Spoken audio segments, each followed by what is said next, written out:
Hindi na pala ano, eto lang. Ayan. Tignan nyo, tumatagas siya. Lakas ng tagas niya mga paps. Kaya pala ang bilis nito magbawas ng fluid, ng clutch fluid. Kaya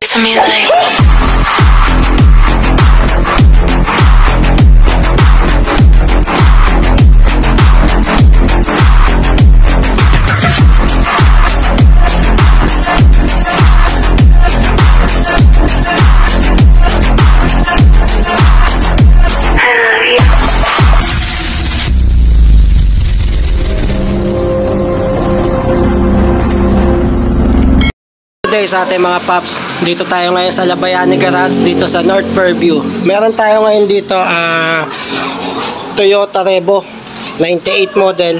As ang nangyari dito, tumirik siya sa gasoline station. So sinerbisan natin sa gasoline station to, pinuntahan natin. So ang nakita ko dito nung pinuntahan namin is yung pinaka ito yung lalagyan niya ng clutch fluid is tuyo na, wala nang fluid, wala nang kalaman-laman. Kaya pala hindi na kumakambyo. Ang nangyari kasi dito, hindi na maikambyo, ayaw nang pumasok kahit sang kambyo, kahit sang gear, kaya tumirik na siya. Tinulak na lang ng mga gasoline boy. So, yung nasa gilid na, tinawagan kami, sinerbisan ko. So ngayon, ang nangyari dito, nilagyan ko na lang dito ng ng brake fluid o clutch fluid, pares din naman yun. So yung nalagyan ko, yun, naikambyo ko na, kaya ngayon dinala ko dito. So ang gagawin natin dito is yun nga pala mga paps, pag naubusan ng fluid, ibig sabihin niya may tagas. So anong nangyari mga paps, ang naano ko dito is nakita ko yung initial checking ko is sabi ko baka yung yung secondary niya ang may tagas. So nakita ko medyo basa rin yung secondary niya kahapon nung inano ko to, yung sinerbisan ko to, is ngayon ginamit ko to, tinesting ko. So ang nakita ko is ito, yung tagas dito, nakikita ba? Madilim, no? Yan mga paps, yung bakas niyan. Ang sabi ko, saan ang gagaling to? Hindi naman umuulan. So tapos yung parang naamoy ko rin na parang fluid nga siya. Sabi ko, ito yung salarin kung bakit nagkakaroon ng kung bakit nauubusan ng fluid doon. So hindi sa secondary kundi nandito. Pero ang ginawa ng customer is bumili na rin siya ng secondary clutch.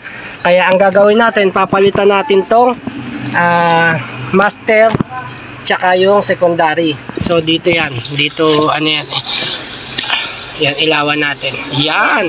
Ayan mga paps, oh. Kita nyo na, di ba? Yan yung tumatagas sa kanya. Yan. Tapos, ayan, oh. Makikita nyo. Ayun, tumatagas pa siya. Nahuli nyo ba? Ayan, yan. Ayan, oh. Tignan nyo pagka inaano ko ng kamay ko. Di ba? Tumatagas siya. Kaya ang lakas magbawas. Kasi nilagyan ko na to ng brake fluid. Naubos na naman. So, ngayon, yan ang natin, papalitan natin. So ito yung papalit natin. Meron na siya. Tsaka ito. Yan, secondary. Ito yung secondary niya. Ito yung master. So mamaya sisimulan natin ito. Palagin lang natin konti mga paps. So yan. Ayan mga paps, ilalim na tayo. Tignan natin kung kung paano to babaklasin. Tuturo ko na rin sa inyo pala. Ilawan natin. Yan. Okay, ayan siya mga paps. Yun. Meron siyang 12 mm na bolt. Yan. Tapos itong pin niya, ito.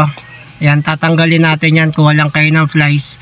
Tatanggalin yan para mahugot yun pagka natanggal na yung 12 mm na yan. Tapos ito yung spring. Hindi na pala ito lang. Ayan. Tignan nyo, tumatagas siya. Lakas ng tagas niya mga paps. Kaya pala ang bilis nito magbawas ng fluid, ng clutch fluid. Kaya sa katagalan is nabababad o nahihirapan sila kumbaga yung ano niya yung clutch niya yan umaano yung ano man tawag dito nag-stack up, kumbaga nahihirapan silang i-cambio kasi lumulusot sa katagalan. So tapos dito pag natanggal na yung mga paps,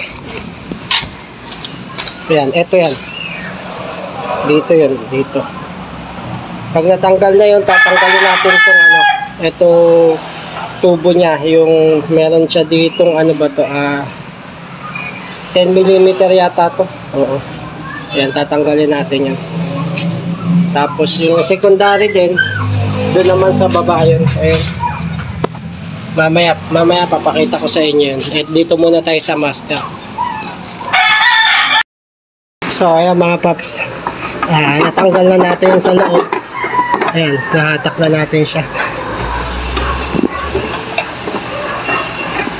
So medyo may umaano lang dyan sa loob. Ito mga paps, nakikabit na natin, kinakabit na lang natin itong fittings, tapos dun sa loob yung dalawang tornilyo tsaka yung clip. So mamaya papakita ko sa inyo ulit. So dito man tayo mga paps, tapos na, dito tayo naman sa loob. Ayan yung dalawang dalawang 12 hihigpitan natin, tapos eto lalagay ulit natin dito, ayan, tapos lalagyan ulit natin ng clip, ayan, ito.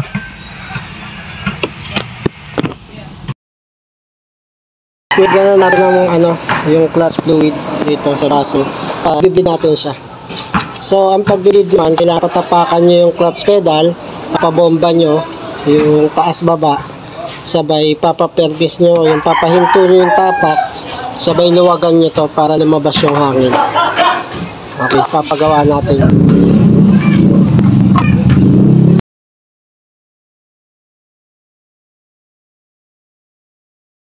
Mag-a-adjust tayo ng clutch nito kasi yung kinabit nating clutch is yung tinesting natin is mataas na yung paa mo, is hindi pa umaabante.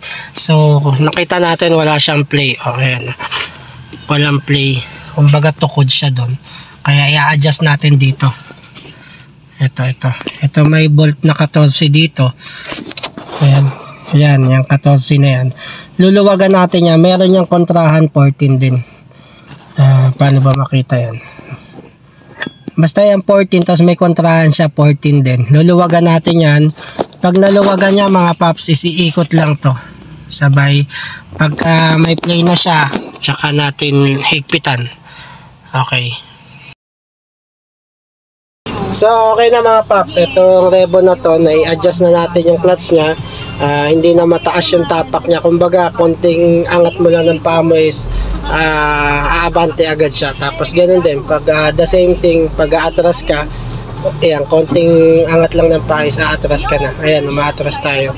So okay na to mga paps. So ganun lang ang gagawin natin pagka nangyari yon, yung kunyari ano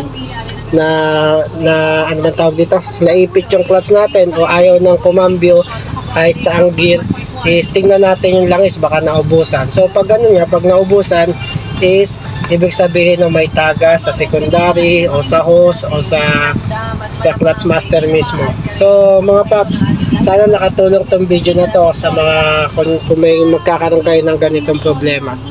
Ganun lang gagawin nyo. Okay mga paps, God bless atin.